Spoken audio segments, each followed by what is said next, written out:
estão do céu. Todos os meninos que subiram da base são os ativos do clube. E eles estão vendo, o Renier saiu, o Rodrigo Muniz saiu, o Vini Júnior saiu. Ou seja, o Flamengo... O Paquetá. O Flamengo é uma canteira, como eles falam lá fora, na Espanha, de fazer jogador. Por outro lado, você tem aquela turma do meio do caminho que não deve ficar. Diego Ribas, que deve sair, né? Alguns que já saíram. E você tem um terceiro grupo, que é Marinho, Everton, Cebolinha, que chegaram não faz muito tempo. Pulgar, que jogou Pulgar, hoje, né? O próprio Varela, que agora está machucado, o próprio Vidal, que está tendo mais oportunidade. A gente viu que só o João Gomes praticamente jogou, o Rodinei entrou depois, mas o Léo Pereira não deu chance para ele. Então tem uma galera que quer se firmar, né, Brunão, para o que virá 2023. Já tem o Mundial, já tem o jogo contra o próprio Palmeiras, né? O campeão, então. E são esses jogadores.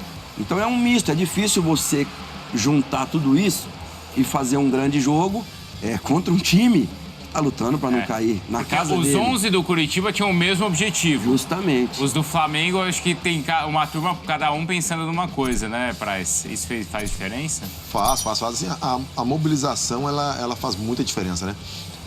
E uma questão também, né? Por mais que a gente fale que o Flamengo tem um grande grupo, que tem um grupo de qualidade, que tem um grupo... hoje.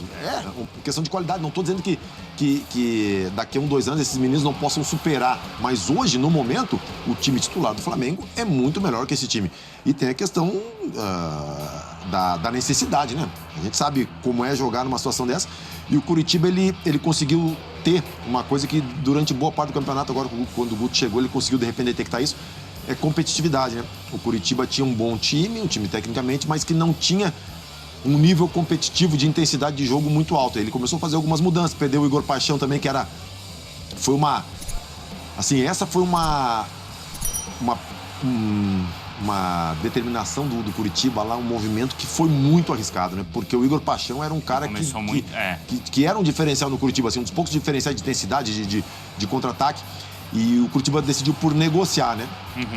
E nesse jogo criar mais, mas o Curitiba, dentro da sua proposta de jogo, jogou bem. O Hugo fez a defesa de uma falta, teve uma cabeçada, teve um outro passe errado do Diego Ribas, que também surgiu uma oportunidade de gol.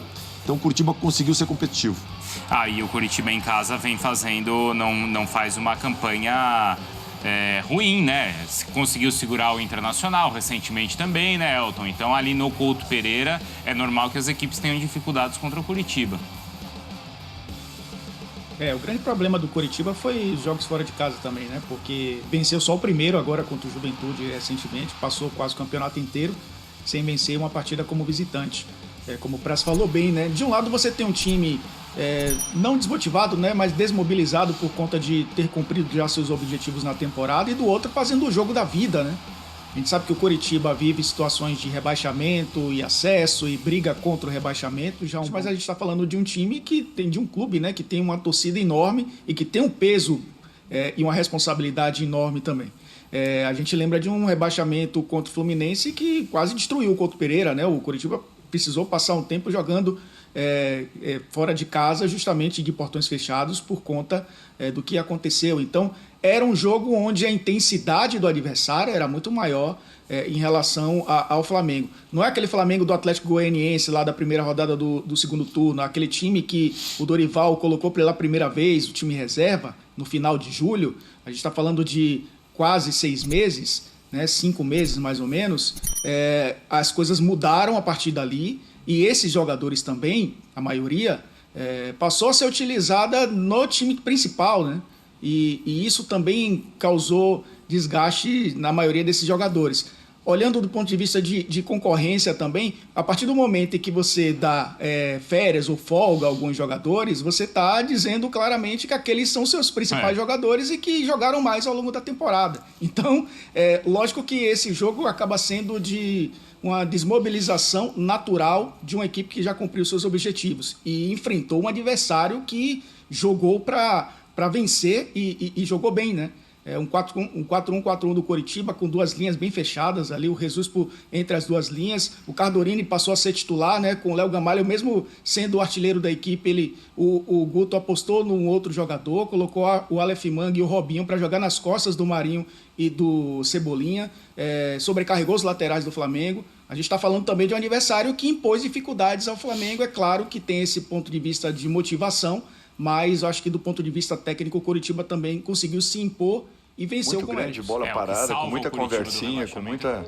Deixou que as coisas acontecessem, jogava-se a bola de um lado para o outro, não se repunham bolas. Foi uma pena isso, porque quebrou muito o espetáculo. A qualidade do espetáculo, até porque se o Coritiba fez o gol, foi por um merecimento. Mas eu acredito que ainda poderíamos ter tido uma outra sorte na partida em razão de tudo que foi feito, de tudo que foi realizado desde o primeiro tempo. A equipe muito bem posicionada, muito bem postada.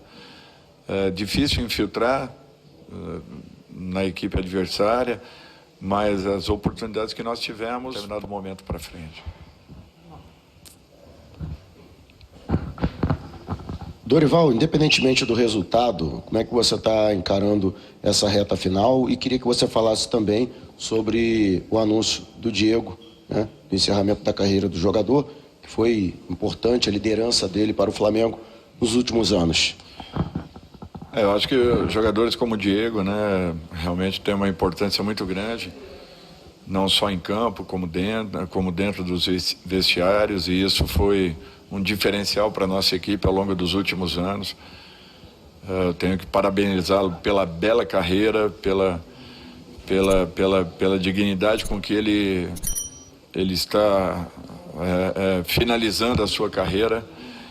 Foi um exemplo que bem feitas, e o Diego é um desses caras que levam a profissão com muita determinação, com muita segurança, se dedicando ao máximo, se entregando ao máximo em trabalhos e em treinamentos. Por isso a longevidade da sua carreira, uma carreira vitoriosa, feita em cima de grandes conquistas e jogando por grandes clubes do futebol brasileiro e mundial. É natural que ele acabou tomando uma posição, nós temos que respeitá-la, agradecer por tudo aquilo que ele fez, né, ao longo da sua vida, da sua carreira.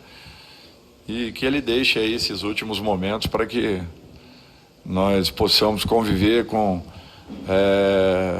essa condição que ele levou ao longo de todos esses anos. Aqui, Dorival. Estão tendo mais oportunidades, mais minutagem. Por exemplo, a gente viu o Marinho saindo muito consternado dessa partida, não foi por falta de vontade. Mas o saldo positivo, já pensando em 2023, de jogadores que não têm oportunidade com o time titular, mas que agora estão tendo no final dessa temporada. Olha, eu acho que esses jogos aí servem para isso. E independente do resultado, nós não fizemos uma má partida, ao contrário, nós tínhamos o jogo sob controle, né, até o momento do gol. Depois do gol, infelizmente, não houve mais jogo. É uma pena que isso tenha acontecido, mas de um modo geral, assim, muitos jogadores, né, estão tendo uma oportunidade, cada um vai deixando o seu recado. Eu acho que isso é um fato importante, e nós estamos aí observando bastante para que depois, em reuniões, na própria diretoria, em relação àquilo que foram esses últimos anos. Dorival, boa noite. O Flamengo ganhou muito esse ano, né? Copa do Brasil, Libertadores. Falta 2 rodadas para o término do Campeonato Brasileiro. Quais são as motivações do Flamengo para esse restante de temporada? De alguma maneira, talvez, observar muito bem alguns jogadores para o ano que vem? De certa forma, encontrar outros meios desse time jogar? Quais são as motivações reais do time flamenguista? Eu acho que oportunizarmos uma melhor condição àqueles que não tiveram tantas oportunidades. A finalização da carreira do Diego, que tenhamos aí mais 2 jogos e façamos esses 2 jogos como nós fizemos os 2 anteriores, com muita segurança daquilo que nós gostaríamos e queríamos. Infelizmente foram 2 derrotas. Deu trabalho ali pelo lado direito do ataque do Coritiba. O Diego voltando um pouco mais para marcar, né? O Diego nessa reta final de carreira tem jogado até como um segundo volante, muitas vezes como primeiro, né? A depender da formação. Estava ali um pouco mais atrás. Ele tentou fazer aquela proteção, mas fez a carga no jogador do Coritiba. Para mim, pênalti indiscutível, pênalti bem marcado. Pouca reclamação, inclusive, né? Da própria defesa do Flamengo. Teve uma pequena reclamação ali, depois todo mundo percebeu que realmente acabou sendo pênalti. Aquela reclamação protocolar de quem vai no VAR também, né Bruno? Que aqui no Brasil é tradicional. mas acabou sendo um pênalti que o árbitro ainda teve que ir no vídeo para poder ter certeza. Essa é a discussão, né? Mas para mim foi um pênalti, claro. A discussão, e a gente estava assistindo, Silas, ao jogo junto com a Renata. Não, Bruno, é porque ele sabe que tem o VAR. Aí ele usa o VAR pra deixa, de bengala, qualquer coisa eu vou lá e... Quer dizer, aí as pessoas criticam o VAR, mas às vezes o uso do VAR é errado, né? Exato. E assim, o Regis muito importante nessa reta final, né? Como o Elton falou, o Curitiba ganhou um jogo só fora de casa, que foi contra o Juventude, aos 92, com o gol do Regis, e agora sofre o pênalti de novo. Fundamental. Porque aí é o que o Praz destacou, né, Silas? O árbitro ele não toma as grandes decisões que tem que tomar. Ele deixa pra, na dúvida, o VAR chamar e pronto. Acho que é porque estão falando pouco da arbitragem, né? Acho que ele quis aparecer um pouquinho, né? Essa câmera só nele e pois tal. Essa até corridinha lá, dele. Porque olha onde ele tá, ó. Ele tá 4 metros do lance ali, não tem o que fazer. Mas... Pênalti, que bom que o que era para ser certo acabou terminando, né? Que é o que o Praz falou, né? Da questão ali do protocolo. Porque a ideia inicial, o protocolo do VAR é o seguinte: se o árbitro não vê e cometer um grande erro, ali o árbitro tá vendo. Não é, Praz? O Santos que tá reclamando até hoje do pênalti do Mateuzinho no Camacho, né? Exato. Era o Daronco, né? Acho que era o Daronco. Eu tava comentando com a Renata. Eu tô curioso para ver essa Copa do Mundo, porque a gente olha os outros campeonatos, ela falou uma coisa interessante, parece que as diretrizes são diferentes para cada competição. Parece que não é a mesma diretriz da FIFA. Hoje no jogo, você assistiu o jogo do Tottenham com o Liverpool? Ou o pênalti que o Alexander Arnold fez? Quando deu, eu falei, pênalti. Quando eu vi, seguiu o jogo.